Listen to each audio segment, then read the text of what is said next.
Break के बाद आपका स्वागत है हमारी खास पेशकश कमाई का वायदा में। मैं हूं विवेक मित्तल। मार्केट की स्थिति पर नजर डालें तो मार्केट आज एफ एंड एक्सपायरी वाले दिन फुल स्विंग्स दिखा रहा है। इस समय अब पॉजिटिव साइड पर आ गया है। सेंसेक्स करीब 80 पॉइंट माफ़ कीजिएगा 160 पॉइंट ऊपर और निफ्टी करीब 80 पॉइंट ऊपर।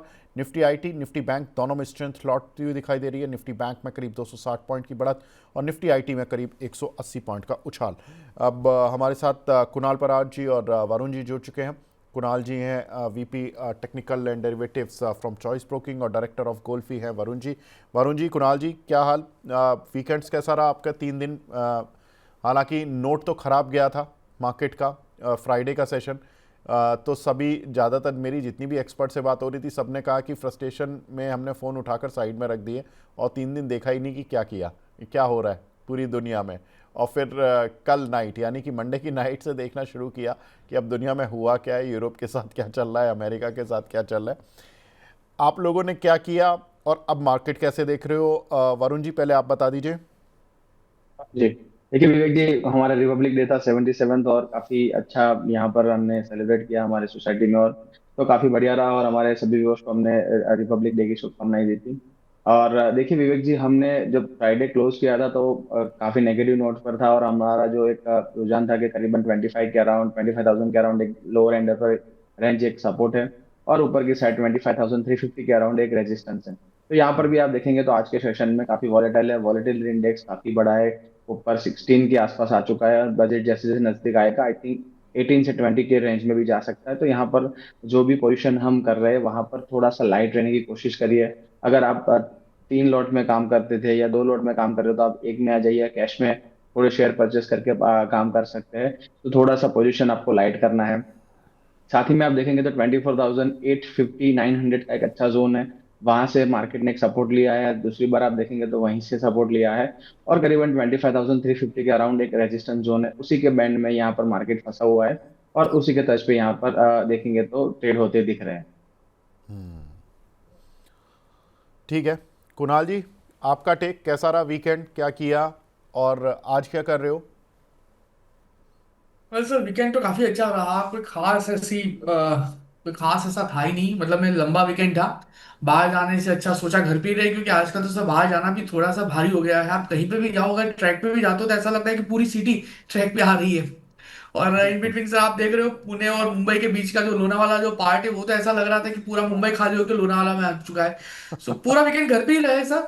एंड कुछ नया सीखने का ट्राई किया, जो मार्केट में हमें रिसेंटली जो वॉलेटिलिटी देखने को मिली उसको कैसे डाइजेस्ट करें, उसको कैसे डाइवर्ट करें, और क्या कुछ ऐसा नया सीखे ताकि हमारे जो व्यूअर्स है उसको हम अच्छा डिलीवर कर सके। तो ज्यादा कुछ था ही नहीं सर, एज इट इज था, और कुछ नया सीखने का ट्राई किया बस। मैं तो बिल्कुल, ये बात तो आपने कुणाल जी सही कही। मैं 2 दिन राजस्थान गया, संडे और मंडे, और 2 दिन में मतलब इतनी भीड़ मैंने लाइफ में कहीं नहीं देखी। मतलब मैं एक धार्मिक प्लेस पर गया था, इतनी भीड़ मैंने कभी लाइफ में नहीं देखी। मतलब पूरी फैमिली के साथ तो मतलब हम लोग काफ़ी एग्जॉस्ट हो गए थे भीड़ से। मतलब जो रास्ता करीब 8 या 9 घंटे का था बाय कार, 8 घंटे का, वो हम 12 घंटे लगे। तो 12 घंटे बाद मतलब हालत ख़राब हो गई। और इतनी भीड़ देख के एक चीज़ तो समझ आ गई कि जो हम इंटरनल कंजम्पशन की बात करते हैं, भले ही वो टूरिस्ट प्लेस पे हो या नहीं हो, लेकिन जो धार्मिक प्लेस हैं वहाँ पर तो बहुत कंजम्पशन है भाई। जितने आप देखो, जितने ढाबे रेस्टोरेंट सब फुल फुल, मतलब ऑक्यूपेंसी लेवल ऑलमोस्ट 100%। तो मतलब ज़बरदस्त एक कंजम्पशन तो है इंडियन इकोनॉमी में। वरुण भाई, कोई शेयर, आप वैसे तो आप टेक्निकल हो दोनों, लेकिन कभी कभी तो कुछ चीज़ें फंडामेंटली भी देखनी पड़ जाती हैं जब आप मजबूर हो जाते हो कि फंडामेंटली कि ये चीज़ तो हो ही रही है, डिमांड तो होगी। कोई ऐसा लगता है आपको काउंटर कि आपको मजबूर करता है कि हाँ, मैं फंडामेंटली मतलब बहुत डिमांड वाला शेयर हूँ, मेरे पास डिमांड की कोई कमी नहीं है, दिक्कत नहीं है, चार्ट पे भी मैं देख लूँ तो अच्छा लग रहा है? तो कोई काउंटर आता है वरुण जी आपके दिमाग में, या कुणाल जी आपके दिमाग में? पहले वरुण जी आप बता दीजिए। विवेक जी, अनफॉर्चुनेटली देखिए लिस्टेड स्पेस में आप देखेंगे तो यहाँ पर जो क्यूएसआर कंपनीज लिस्टेड है वहां पर आप देखेंगे तो जो प्रेसिस पर आप कंजम्पशन बता रहे हो वो लिस्टेड नहीं है। और यहाँ पर जो केएसआर स्पेस में लगातार एक डाउन मूव बना हुआ है, तो यहाँ पर टेक्निकली आप देखेंगे जो बिल एंड फूड है, देवयानी है, सफायर है, वहां पर भी कोई हमें यहाँ से कोई पैटर्न ऐसे बनते नहीं दिख रहे कि वहां पर कोई अर्निंग्स में कुछ टर्न अराउंड आ जाए यहाँ पर, फिर यहाँ पर उसको वैल्यू देना चाहता है। तो ऐसा कोई स्टॉक लिस्टेड स्पेस में नहीं है। बिल्कुल अनलिस्टेड स्पेस के अंदर यानी आप जैसे देखेंगे जो रिटेल काउंटर्स है वहां पर काफी भीड़ रहती है, और वहां पर काफी बड़ा कंजम्पशन का एक है, बट वो लिस्टेड नहीं है। साथ ही में आप देखेंगे तो आईटी जो अपना जो कंजम्पशन स्टॉक्स है जो हम प्ले करते हैं हमारे जो रोजमर्रा की चीजों में, तो हिंदुस्तान लीवर आप देखेंगे तो यहाँ पर एक अच्छा पैटर्न बन रहा है करीबन 2420 के ऊपर। हिंदुस्तान लीवर अगर चलना शुरू करता है तो एक अच्छा कप एंड हैंडल का एक ब्रेकआउट है डेली चार्ट्स पर। 2370 का एक स्टॉप लॉस रख सकते हैं। आने वाले दिनों में करीबन 2500 से लेकर 2550 के टारगेट हिंदुस्तान लीवर में बन सकते हैं। हिंदुस्तान लीवर का चार्ट काफी अच्छा लग रहा है। हिंदुस्तान यूनिलीवर तो यहाँ पर कंजम्पशन वाली स्टोरी अभी लगता है कि वरुण जी को अच्छी लग रही है। कुणाल जी, आपको कोई अच्छा लग रहा है, या आपका कोई फेवरेट काउंटर जो आपको फंडामेंटली मजबूर करता है? टेक्निकल तो आप हो, टेक्निकल और डेरिवेटिव, लेकिन कोई काउंटर फंडामेंटली आपको मजबूर करता है कि नहीं, मुझे आप इग्नोर नहीं कर सकते? तो फंडामेंटली बात करें तो एक स्टॉक ऐसा है जो हम हमारे क्लाइंट्स को, हमारे व्यूअर्स को, प्लस जितने भी फ्रेंड्स सर्कल सबको बता रहे हैं, लॉन्ग टर्म के लिए बता रहे हैं, बजाज हाउसिंग फाइनेंस। एंड अच्छी खासी गिरावट हमें स्टॉक में देखने को मिली। फंडामेंटली काफी अच्छा स्टॉक है, टाइमिंग के लिए स्टॉक में गिरावट है। लेकिन सर ये कुछ ऐसा है कि अगर आपके खरीदने के बाद अगर स्टॉक गिरता है तो समझिए, फंडामेंटल स्टॉक अगर गिरता है तो समझिए कि आपको ये बाइंग का दूसरा मौका दे रहा है और आपको वहां पे पोजीशन ऐड करनी चाहिए।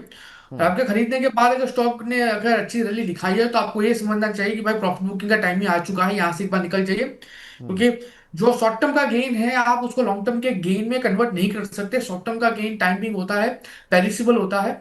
सो हमारे व्यूअर्स को एंड क्लाइंट्स को हम फिलहाल बजाज हाउसिंग फाइनेंस दिला रहे हैं एटलीस्ट फॉर 2 to 3 years, जो अभी फिलहाल 90 के प्राइस पे है। मुझे लग रहा है आने वाले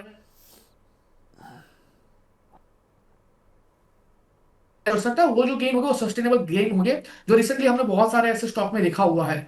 सो एक स्टॉक यही है बजाज हाउसिंग फाइनेंस, जिसको हम देख के भी अनदेखा नहीं कर सकते। और अगर किसी को पोर्टफोलियो बनाना है तो जैसा हमने पहले आईटी सेक्टर्स के बारे में बताया था, सेम हम यहाँ पे बजाज हाउसिंग फाइनेंस के बारे में बता रहे हैं। यहाँ पे स्टॉक को ऐड कर लेना चाहिए। और अगर एसआईपी करनी है तो हर मंथ इसमें आप एसआईपी करके भी जा सकते हो। स्टॉक का प्राइस बहुत कम है, 90 रुपया है। आप 10-10 या 50-50 स्टॉक आपके नाम पे या तो अपने बच्चों के नाम पे ले सकते हो। अच्छा खासा गेन हो सकता है, पेडिग्री अच्छी है। और Bajaj finance, Bajaj Finserv long term अच्छे खासे गेन पोस्ट किए हैं for investors. So same replicate expectation हम यहाँ से भी रख सकते हैं। ठीक है, तो हमारे दोनों गेस्टों ने दे दिया, एक बजाज हाउसिंग फाइनेंस और दूसरा हिंदुस्तान यूनिलीवर। ठीक है सर, अब आगे बढ़ते हैं। वरुण जी, आप बताएं आपकी कॉल्स का रिव्यू और कुछ नई कॉल्स अगर आप ऐड करना चाहें। जी, देखिए विवेक जी, प्रेस्टीज पर हमारा सेल कॉल था और प्रेस्टीज पर हमने उसी दिन प्रॉफिट बुक किया था। अगर शॉर्ट टर्म व्यू था, 1350 का पहला टारगेट था, वो अचीव हो चुका है। आज के दिन आप देखेंगे 1351 का लो लगा है, अभी भी 1360 के आसपास चल रहा है। तो पहला टारगेट अचीव हो चुका है। बुक करना है प्रॉफिट, बिल्कुल बुक कर सकते हैं। यहाँ पर काफी आप देखेंगे तो करीबन 6% के आसपास का हमें गेन हो रहा है। करीबन 1330 के आसपास हमने सेल किया था, और 1350 का माफ माफ कीजिए 1430 के आसपास सेल किया था। 1350 का टारगेट था, वो अचीव होता दिख रहा है। तो प्रेस्टीज में प्रॉफिट बुक कर लीजिए। दूसरा कोई भी कॉल एक्टिव नहीं था विवेक जी यहाँ। बहुत बढ़िया, आपने प्रेस्टीज सेल दिया था और प्रेस्टीज में पैसा बनवाया। आपने गोदरेज प्रॉपर्टीज़ में सेल दिया था, उसमें पैसा बनवाया। हालांकि गोदरेज का आपको दुख था कि आप थोड़ा जल्दी निकल गए, लेकिन आपने पैसा उसमें भी बनवाया था। उसमें भी आपके टारगेट हिट्स हुए थे। और गोदरेज प्रॉपर्टीज़ और प्रेस्टीज, देखिए आज मार्केट में कहीं भी स्ट्रेंथ लौट रही है सिवाय रियल इस्टेट शेयरों के। यहाँ पर गिरावट अभी भी बनी हुई है और गोदरेज प्रॉपर्टीज़ अभी भी डेज लोस पे काम कर रहा है, 1492। प्रेस्टीज जहाँ पर कि वरुण जी ने 1350 रुपये के टारगेट दिए थे, 1351 का लो लगाकर अब 1361 पर है। टारगेट हिट हो चुका है, ऑलमोस्ट 1 रुपये हम कॉन्सलेशन कर देते हैं। और बाकी यहाँ पर बहुत बढ़िया कॉल रही, शॉर्ट कॉल। ठीक है सर, बहुत बढ़िया। कोई और call Varun ji? Sir Hindustan Unilever ही था मेरा आज का बाय कॉल, तो यहाँ अच्छा, पर हम बाय कर सकते हैं। अरे ये तो तो तरंगे जुड़ हिंदुस्तान। गई, मतलब मैंने तो ऐसी एफएमसीजी, जी मतलब मैंने तो ऐसी कंजम्पशन बोल दिया, आप तो तैयार ही बैठे थे। चलिए बहुत बढ़िया। जी। कुणाल जी, अब आपकी साइड से क्या कुछ चल रहा है सर? मोस्टली तो हमारी अभी कोई भी कॉल नहीं है। लास्ट फ्राइडे को हमने दोनों 3% का रिटर्न मिल रहा था, 3150 वो करा दिया, प्लस ओएनजीसी जहाँ पे 5.5 यानी 5% का रिटर्न मिल रहा था, वहां पे भी हमें पोजीशन बुक करा ली। तो दो प्रॉफिट बुक के बाद अभी कोई नई पोजीशन हमारी ओपन नहीं है, और टाइमिंग के लिए मैं थोड़ा सा वेट एंड वॉच करके चलूंगा सर, क्योंकि वॉलेटिलिटी में एक्चुअली में मुझे समझ में नहीं आ रहा कि अभी दे तो दे क्या, तो थोड़ा वेट करें वही बेहतर रहेगा सर। ओएनजीसी बताया था, और आपने एक दूसरा कौन सा बताया था? थोड़ा सा आपका internet. Britannia sir. Britannia. Britannia. FMCG में से ब्रिटानिया। अच्छा, ब्रिटानिया। ब्रिटानिया आपने बाय कॉल दिया था? यस सर, हमने बाई दिया था। हमने बाई दिया था, और उस टाइम पे एक अच्छे खासे मोमेंटम का एक्सपेक्टेशन हमारा था, लेकिन दूसरे ही दिन हमने जब ये दिया था, हमने दिया था सर ये 19 जन को दिया था, और 22 जन में इसमें हमने प्रॉफिट भी बुक करा दिया है। सो ओके, एक शॉर्ट टर्म में अच्छा खासा क्विक गेन हमें यहाँ पे देखने को मिला था ब्रिटानिया में। बहुत बढ़िया। तो ब्रिटानिया में टारगेट हिट हुआ। ओएनजीसी में भी हो गया होगा, आपने तो बाय कॉल दिया था ना इसमें, मतलब आपका तो, आप तो बाय साइड का स्प्रेड बनाकर बैठे थे। 248 चल रहा है, और ये काउंटर भी गिरा नहीं फ्राइडे के सेशन में, जिस तरह से मार्केट में बहुत तेज सेल ऑफ था फ्राइडे को ये काउंटर खड़ा रहा अपने स्ट्रेंथ के साथ। तो आपने कितना पैसा बनवाया ओएनजीसी में? सर इसमें हमने 13 जन को ये कॉल दिया था, एंड जब हमने दिया था तब ओएनजीसी से तकरीबन तकरीबन टू। सबसे बड़ी बात ये थी कि हमें कोई हमारा व्यू साइडवेज टू बुलिश था, तो साइडवेज में भी अच्छा खासा पैसा बना, और हमने यहाँ पे 5 या 500 का कुछ प्रॉफिट बुक करा, और मार्जिन रिक्वायरमेंट जो थी वो तकरीबन तकरीबन 1,10,000 थी। तो इस हिसाब से सर हमने यहाँ पे 5% का रिटर्न बुक कराया है सर। बहुत बढ़िया। तो ओएनजीसी में टारगेट हिट हुआ, और ब्रिटानिया में पैसा बुक कराया, तो बहुत बढ़िया। तो यहाँ पर हमारे एक पैनलिस्ट हैं जो कि बाय साइड पर पैसा बनवा रहे हैं, दूसरे पैनलिस्ट हैं जो सेल साइड पर पैसा बनवा रहे हैं। अब आज जो कॉल दी है वो हमारे वरुण जी ने दी है। हिंदुस्तान यूनिलीवर, उसको बाय करने की सलाह दी गई है। और इसमें एक बार वरुण जी दोबारा से टारगेट बता दीजिए। मैं उस समय, मुझे जी। लगा आप मेरे से प्रभावित होकर ऐसी हिंदुस्तान यूनिलीवर बोल बैठे, लेकिन ये आपकी मेन कॉल निकली, ये मुझे पता नहीं था। चलिए बताइए जी। सर, हिंदुस्तान यूनिलीवर क्या कॉल है, इसमें क्या टारगेट्स हैं? जी। देखिए, विवेक विवेक जी, हिंदुस्तान लीवर जो अपना डिमर्जर के बाद आप देखेंगे तो एक साइडवेज जोन में चल रहा था, और करीबन 2300 के आसपास एक अच्छा यहाँ पर सपोर्ट बनाया था। अब आप देखेंगे डेली चार्ट पर अपने 200 SMA के आसपास यहाँ पर काफी बढ़िया एक सपोर्ट लिया है। करीबन 2370 2350 का एक अच्छा जोन है, वहां से स्टॉक एक अपना बेस बना के यहाँ पर कप एंड हैंडल का एक ब्रेकआउट करने की कोशिश कर रहा है। जैसे ही स्टॉक 2430 के ऊपर चलना शुरू करेगा, यहाँ पर आपका 2500 और 2550 दो टारगेट बन सकते हैं। 2355 का स्टॉप लॉस रखना है। ठीक है भाई, पीसीआर टीम, अगर आपने टारगेट सुने हैं तो आप फटाफट से डाल दीजिए। अ, ये है हिंदुस्तान यूनिलीवर, तो यहाँ पर एक अच्छी कॉल यहाँ पर दिखती हुई दिख रही है। चलिए ठीक है, आगे बढ़ते हैं। और कुणाल जी, आपकी जो कॉल थी, आपने बताया Bajaj housing finance, right? Yes sir, Bajaj housing finance को लॉन्ग टर्म। हाँ, इसका टारगेट आपने क्या बताया था? सर वैसे सर लॉन्ग टर्म के लिहाज से सर अच्छा, मैंने लॉन्ग टर्म 250 का का है, टारगेट इसमें दिया हुआ कोई है सर। टारगेट नहीं है। चलो ठीक है, हम रिव्यू करा लेंगे। कोई ठीक, जब भी आप, अब ये जिम्मेदारी कुणाल जी आपकी है। जिस दिन भी ये थोड़ा सा मतलब थोड़ा मूव करे ऑन आइदर साइड, नीचे आए तो और ख़रीदारी करनी है या नहीं करनी है, ऊपर आए तो आपको बताना है कि कहाँ पे थोड़ा बहुत टेक्निकल रेजिस्टेंस आ रहा है, थोड़ा बहुत अगर हल्का करनी है पोजीशन को तो कर लो। तो ये अब आपकी जिम्मेदारी है सर, ठीक है, अगर पक्का आप सर। टारगेट नहीं दे रहे। बिल्कुल ठीक है, कोई दिक्कत नहीं है। आगे बढ़ते हैं। अब कुछ सवाल जवाब शुरू करें या कुछ नई कॉल देनी है आपको? और कोई कॉल नहीं शुरू सर, कर सकते आज नई कॉल नहीं है सर। नहीं है? ठीक है, नहीं सर। चलिए वरुण जी, और हैं। कोई कॉल जी, शुरू कर सकते हैं सर। नहीं नहीं शुरू सर, करें? शुरू कर सकते हैं। चलिए जी। ठीक है, तो सवाल जवाब का सिलसिला शुरू करते हैं। सवाल जवाब के सिलसिले में हमारे पास आया है सवाल मोहम्मद फरहान साहब का। ये बोल रहे हैं सर, ट्रेंट बाय किया हुआ है 4129 में, इसमें क्या राय रहेगी, काइंडली एडवाइस। इन्होंने 3 स्टॉक भेजे हैं, ट्रेंट, केन्स और डीसीएम श्रीराम। पहले ट्रेंट पर ले लेते हैं। ट्रेंट में क्या करें वरुण जी? जी, देखिए विवेक जी, ट्रेंड पर हमारी काफी टाइम से सेल की कॉल थी और हमने यहाँ पर सेल कॉल बनाए रखी थी। काफी काफी प्रॉफिट भी हमने यहाँ पर अच्छे खासे बुक किए थे। बट अभी आप देखेंगे तो फंडामेंटली काफी अच्छा स्टॉक दिख रहा है। अपना 50% का टॉप से करेक्शन भी पूरा कर चुका है और स्टॉक अपना वीकली का 200 SMA करीबन 35 के जोन में अभी यहाँ पर पहुंचने की शुरुआत कर रहा है। तो बिल्कुल यहाँ पर एक्यूमुलेट करी जा सकती है। आपको थोड़ा सा लॉन्ग टर्म का व्यू रखना पड़ेगा, करीबन 1 to 2 ईयर का, क्योंकि आप देखेंगे तो काफी अच्छी निष्पेष है और यहाँ से आप देखेंगे जब भी ग्रोथ वापस आएगी या मैनेजमेंट की कमेंट थोड़ा सा पॉजिटिव होना शुरू हो जाएगा, यहाँ पर काफी बढ़िया गेंस देखने को मिल सकते हैं। अगर 1 to 2 ईयर का आपका व्यू है, बिल्कुल यहाँ पर आप एक्यूमुलेट कर सकते हैं। करीबन 5000 से लेकर 5200 के टारगेट बन सकते हैं। तो ट्रेंड में बिल्कुल एक्यूमुलेट करना चाहिए। दूसरा आपने बताया विवेक जी, केन्स।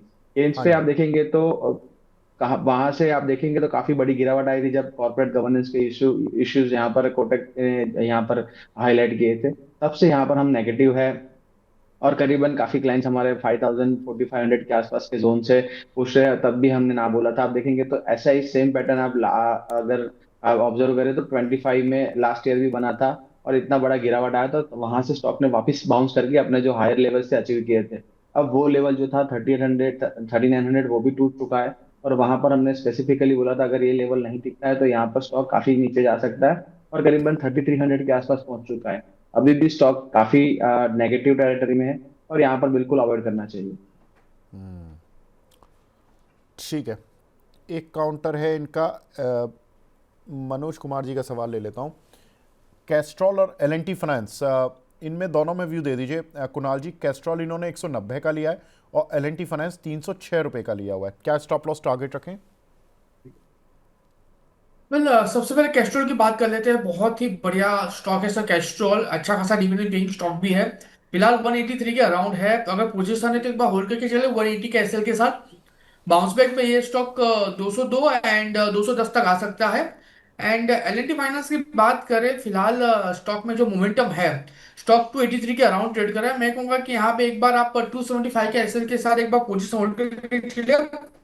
275 का अगर एसएल अगर सपोर्ट स्टॉक लेता है तो बाउंस बैक में वापस ही आपको 320 322 तक के लेवल दिखा सकता है। एग्जिस्टिंग पोजीशन को 275 के एसएल के साथ एक बार होल्ड करके चलने की सलाह है। ठीक है। एक हमारे दर्शक हैं ये दीपेश कोंडुल साहब। दीपेश कोंडुल साहब ने क्या किया, जरा पता लगाते हैं। निफ्टी दोनों साइड अच्छा मूव दिया है, आज प्रॉफिट बुक किया है। हीरो ज़ीरो पर व्यू बताएं। 24,900 आएगा, लॉन्ग टाइम में कॉन्फिडेंस नहीं आ रहा और विक्स बढ़ गया है। तो जिस घोड़े पर दाव लगाया वो फिसड्डी निकला, सिपला। खराब रिजल्ट। कोई बात नहीं सर, आपने 1 रुपये की तो कॉल ही ली थी, मुझे याद है, फ्राइडे को। तो 1 रुपये का दाव इंटू लॉट साइज, कोई दिक्कत नहीं है। हाँ, आपने अगर लॉट ज़्यादा ले लियो अलग बात है, वो उसका तो कोई तोड़ नहीं है।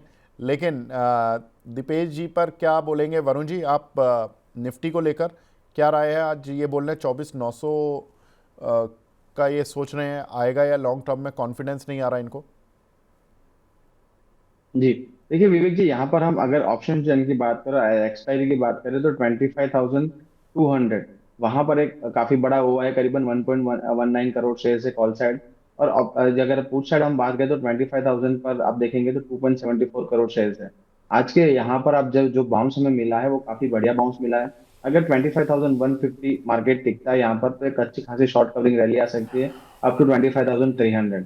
तो सेकंड हाफ में आपको 25,150 या 25,200 का कॉल ध्यान में रखना है।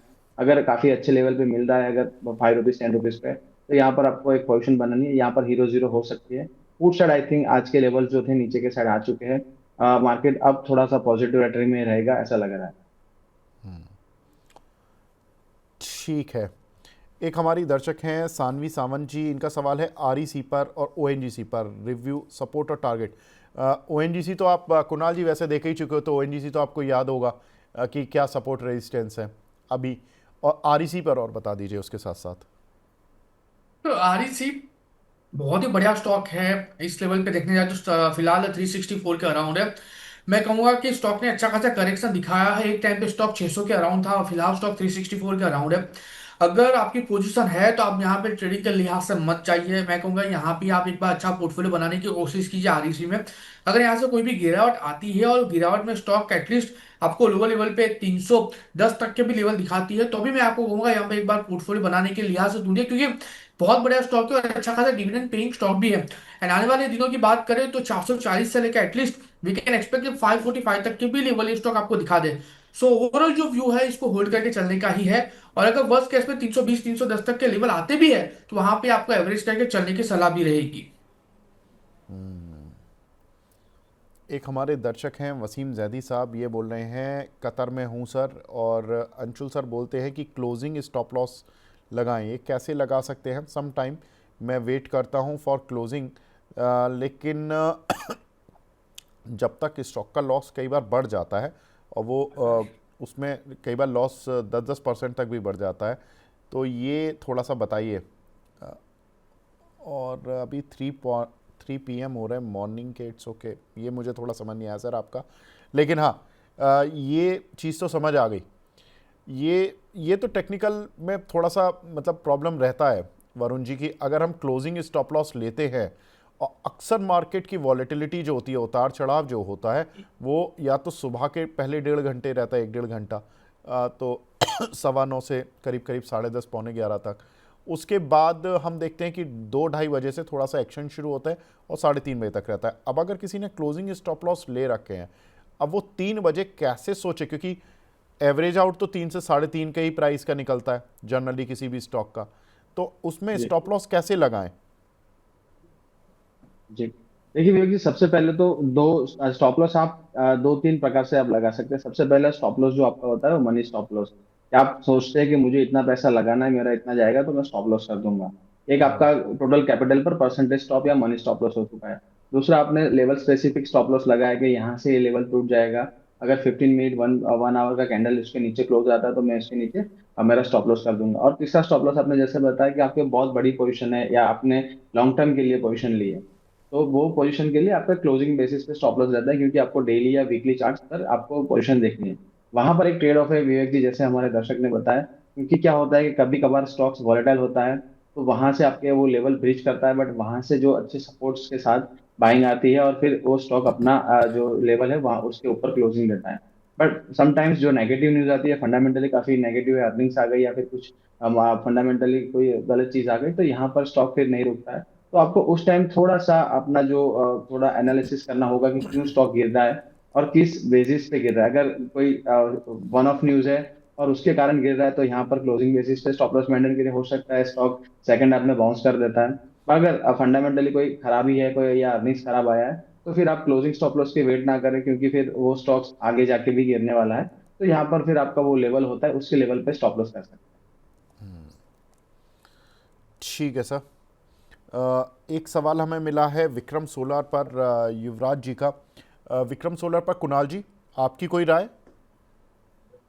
वेल, विक्रम सोलार की बात कर रहे हैं सर, जिस हिसाब से ये स्टॉक ट्रेड कर रहा है, जो स्टॉक में मोमेंटम फिलहाल है 196 के अराउंड है, मल्टीपल सपोर्ट है स्टॉक में 227 228 के अराउंड, एंड वो ब्रेक होके अभी फिलहाल स्टॉक का 196 के अराउंड है। मुझे लग रहा है यहाँ से फर्दर गिरावट भी स्टॉक में देखने को मिल सकती है।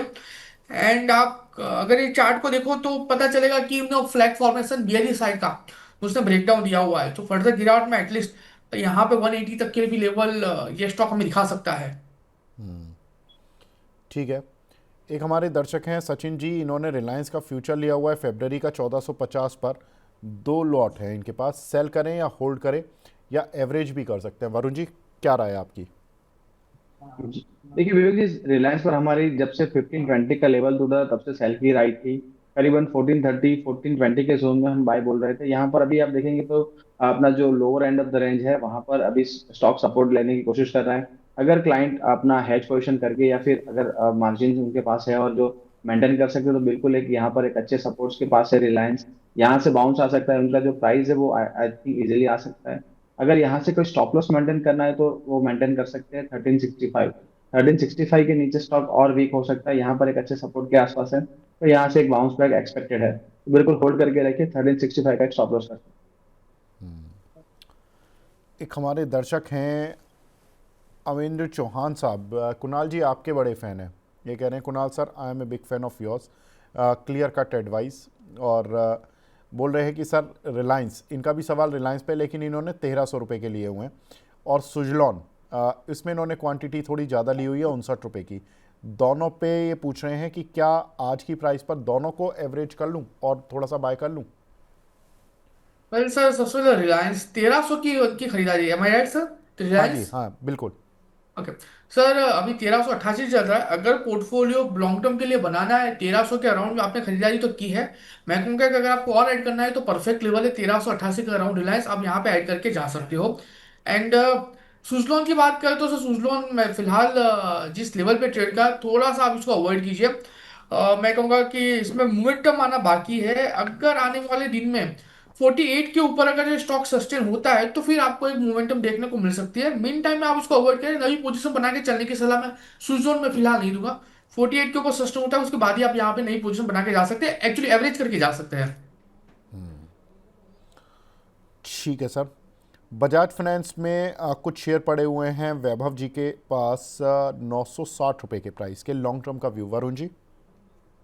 जी, अगर लॉन्ग टर्म का व्यू है विवेक जी, तो बजाज फाइनेंस में बिल्कुल यहाँ पर पोजीशन ऐड करनी चाहिए। करीबन 840 850 के जोन पर भी आप वापस ऐड कर सकते हैं। यहाँ पर स्टॉक में कोई प्रॉब्लम नहीं है। स्टॉक ने जब ब्रेकआउट किया था 8000 के लेवल के आसपास, तब 8500 का एक अच्छा बेस बना था। उसी जोन में आप देख रहे हैं तो यहाँ है, क्योंकि आप बोनस और स्प्लिट के बाद आपको प्राइस 916 दिख रहे हैं।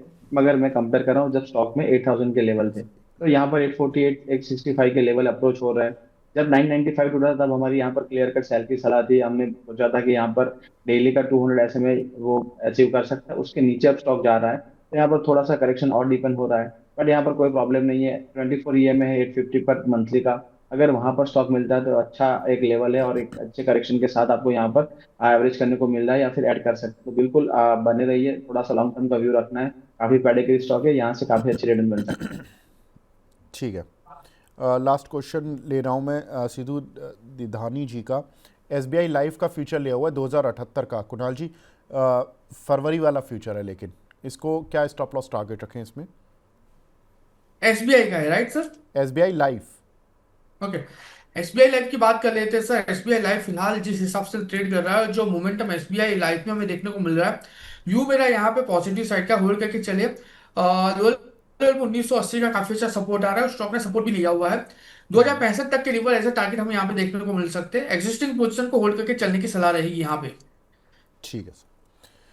ठीक है वरुण जी। कुणाल जी फटाफट से बस अपना डिस्क्लेमर और दे दीजिए। वरुण जी आप दे दीजिए। जी, विवेक जी, जो भी स्टॉक से चर्चा की मेरे पर्सनल पोर्टफोलियो में नहीं, कंपनी के मॉडल पोर्टफोलियो का पार्ट हो सकता है। Being a small case manager, securities market है सब्जेक्ट टू मार्केट रिस्क। कोई भी ट्रेड करे अपने फाइनेंशियल सलाह करके चाहे सलाह मशवरा करके ही करे। Past performance does not guarantee for any future outlook, तो ध्यान में रखें। ठीक है वरुण जी आपकी साइड से। ओ माफ़ कीजिएगा वेल कुणाल सर, जी आपकी जो भी साइड से। स्टॉक का जी। जो भी स्टॉक का आज डिस्कशन किया उसमें रिलायंस एक ऐसा स्टॉक है जो पर्सनल होल्डिंग में लॉन्ग टर्म से हमने होल्ड करके रखा है, बाकी कोई भी स्टॉक पोर्टफोलियो में नहीं है। ठीक है। ठीक है हम कुणाल सर जी अब वरुण जी। समझ अब अब हम विवेक जी आपसे समझ चुके हैं कि हम दोनों आपके करीब है, तो आप कभी भी किसी का भी नाम ले रहे हैं, बट हम समझ चुके हैं कि आप किसका नाम ले रहे बिल्कुल, अब वो हैं। जोड़ी ऐसी बन गई है ना आप दोनों की, कि मैं कुणाल वरुण, हालांकि नाम में कोई मतलब वो नहीं है, अलग अलग नाम है, बिल्कुल डिफरेंट वो हैं, लेकिन पता नहीं कई बार हो जाता है। चलिए कुणाल जी वरुण जी बहुत बहुत शुक्रिया हमसे जुड़ने के लिए थैंक यू और अपना कीमती समय देने के लिए। Thank you so much. Sir. तो फिलहाल कमाई का वायदा और बीच भेजा दोनों को यहाँ पे ही विराम देते हैं। नमस्कार।